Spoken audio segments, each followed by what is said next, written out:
Hi everyone, this is our channel, Around My Story. Please like, share and subscribe. Do you remember me? Probably not. I'm the girl that can see the future from Wendy's story. I cannot use my real name for safety purposes. For now, call me Sarah. I might have sounded evil or even crazy in Wendy's story, but believe me, this is not even close to the truth. Let me tell you about myself. I come from an extremely strict family. I'm not allowed to have friends, I'm not allowed to leave the house except for school, and I'm barely allowed to access the internet. I live with my mom, my dad, and my much younger brother. I wouldn't say we're homeless, but we are poor. I discovered my power when I saved my mom's life one time. I was only a kid, and we were picking up my brother from daycare. Right before my mom crossed the street, I blacked out and had my very first vision. I ran out of the car and screamed for her to stop. The second she froze in her place, there was a car accident. She could have died. She cried and hugged me, but never cared to ask how it happened. We're not a close family, so I never told anyone. I kept having those visions ever since. Years later, I learned how to control them. The few minutes of internet I was allowed, I always tried to look for a reason why or how I got my power. I never got an answer. I needed a distraction because I felt lost and like I did not belong. Now that I'm finally in high school, I asked my parents if I could have a part time job after school. They never gave me any money, and to be honest, I needed some. I knew they were going to say no, but to my surprise, they agreed on one condition that I give them half of my paycheck. I agreed. I got a job as a waitress in a local restaurant, and it was weird dealing with new people, but it was also so exciting. I quickly made a couple of friends who worked with me. I couldn't bring myself to trust them, but at least I had someone to talk to. One day at the restaurant, I heard some customers talking about something called the dark web. I wondered what it was. After my shift, I casually mentioned it to one of my colleagues. He explained everything to me. It was on my mind day and night. It sounded like a place full of weird people, just like me. With my first paycheck, I bought a new phone and kept it a secret from my parents. I immediately used it to access the dark web. It didn't look scary to me. I entered the chat room and decided I wanted to tell my secret to a stranger. You know what they say, confide your heart to a stranger. The guy seemed harmless, and he actually listened to me.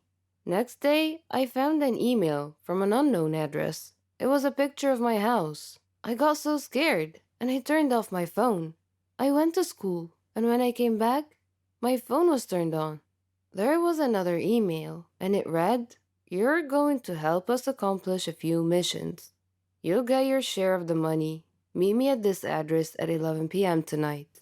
If you try to act smart, you'll regret it." I had no idea what to do, but I knew I had to go. I snuck out that night and met the person from the email. He wore a mask and he threw some pictures at me. They were pictures of my family members. The first thing he said was, "Do you want them dead?" I shook my head. He said, "A quick test. What's going to happen in a few seconds?" I opened my eyes wide and said, "A black car will come pick us up." He nodded his head in approval. He blindfolded me and put me in the car. After a few minutes, he said, "You're coming with me. The guys here will do the work, and you will guide us." I nodded my head, even though I didn't know what he was talking about. Much later, they drove me back to the same address, gave me some cash, and threw me out the car. I removed the blindfold, and it was already morning. I had to run back home before my parents wake up, and that was the first of many, many missions to come. For a minute there, I enjoyed the thrill and the cash.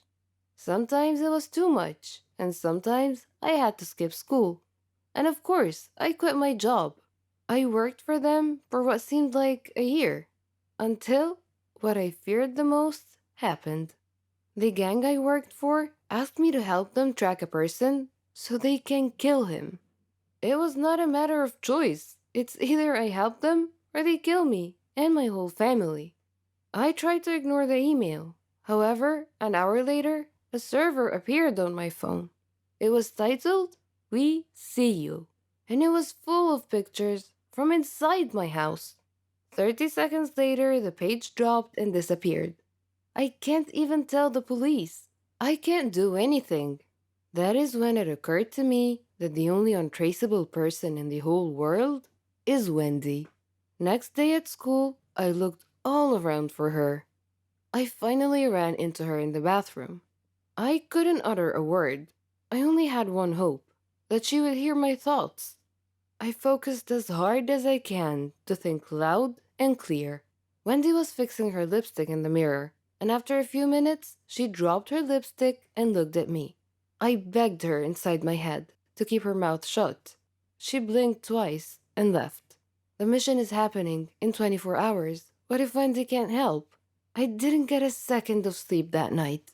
I know you think I'm a bad person, and I won't argue much, but killing someone was crossing the line. I wanted to get out of this long ago, and I couldn't. Now I have to help them kill an innocent person? Time just flew by. I got an email, and I had to drag myself to meet them. Their big boss looked at me and said, "This time you'll get cash and a fake degree. So stop acting like a baby and get to work." I nodded. I thought about giving them wrong information, but I knew I'll get caught. A sniper was waiting for a signal from me to shoot. I was only a few feet away from the victim. I was shaking nonstop. Right before I gave the signal, I heard the police siren. I looked at the sniper and he was about to shoot. I jumped and knocked the innocent man down, but I got shot in the arm. In the blink of an eye, the gang disappeared into thin air. Police called paramedics, and to my surprise, Wendy was here. She practically saved my life. Or are they going to find me and kill me and my family? The police confiscated my phone. My wound was properly taken care of, and they called my parents. To this point, I was not interrogated yet. My parents came, and they couldn't look me in the eyes. A police officer explained what happened and told them, "She's staying with us until further notice." And they all left. Well, except for Wendy. Her dad was cool enough to let her stay with me until police asked her to leave. She looked at me and said, "You owe me one, gangster." And we both laughed. A police officer came and informed us that Wendy will have to stay here as well, for her own safety. She looked at me and whispered, "We'll have a gang of our own when all of this is over." I smiled and didn't say anything. Wendy's face got serious and she asked me, "How am I gonna explain to them what happened in details? We cannot just tell the police we have superpowers." Before I could answer, a police officer came in and took her for questioning. Now, we're both in trouble with the dark web gang and the police. Wendy came back and they took me. She whispered, "We're doomed." I thought to myself so that Wendy could hear me say, "Oh, you think we're doomed? Wait until the gang finds us, and they will." I left the room feeling scared as ever. Do you guys think we'll ever be safe again? Do you think I got Wendy in trouble? Can I ever make up for the mess I made? If you want to know what happened to us, let me know in the comment section below. Don't forget to hit like and subscribe. Before this summer, I had zero experience with dating apps.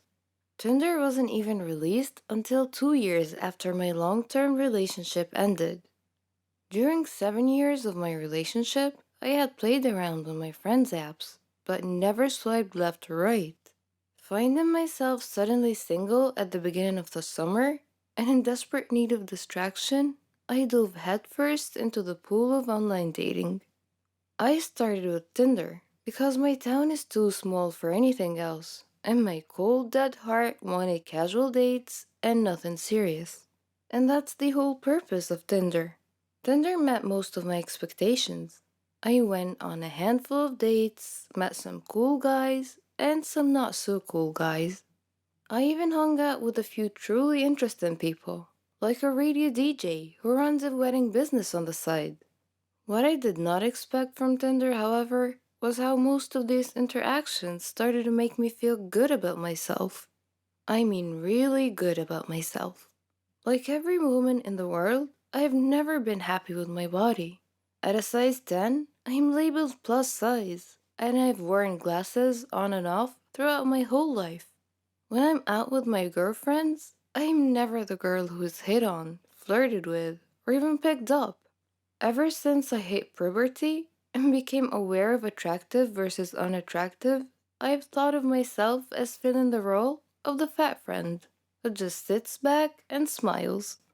Obviously, I've had boyfriends, but they've always been my friends first. So when they said you're gorgeous, what I heard was, I found you gorgeous only after getting to know you. I didn't immediately think you were pretty. I know that having someone attracted to your personality is way more important than thinking you're cute. But I wouldn't hate having just one guy who doesn't know me at all tell me that I'm attractive. Friends, family, and boyfriends, I don't believe. But a total stranger, that person I might actually listen to. This brings us back to Tinder.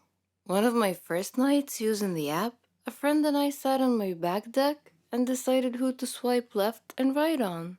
With each It's a Match, we laughed and looked into the guy's profile a bit more. After the third match, I said, these guys are just judging me on my appearance, right? And my friend nodded. So they're only swiping because they think I'm cute? Or are they just swiping on every girl? We concluded that obviously some of the guys were swiping right on every girl, but the chances of every single guy doing that were slim. We swiped some more. When I started matching with guys who were classically good looking, well, I won't lie, that felt really good. A hot guy actually thinks that I'm attractive? What? No. How could that be? Then the messages started. Some guys went right in with, you're really pretty. Others went in for a conversation first before giving out compliments here and there. I know that this is how people operate on Tinder, but keep in mind that I'm not used to anything. It wasn't until I started meeting with these guys that I wondered, can Tinder actually boost my self esteem? Two guys asked how someone as pretty as me was still single. I went on a date with one guy who told me in Spanish that I was beautiful. Another guy who I'd met up with a few times asked me, are you looking for something serious? I laughed like a loon in response. It wasn't the question that surprised me. It was the fact that I was coming from an incredibly attractive, incredibly fit guy. Because, yes, I'm being shallow and only swiping right on guys who I find physically attractive. When I was done laughing, I said something awkward like, oh, maybe? I mean, I'm not against it. My mind, however, was saying, are you serious? Have you seen yourself? Have you seen me? I was, in fact, not attractive, but I simply knew how to dress well. I retreated into my unhealthy shell. Soon after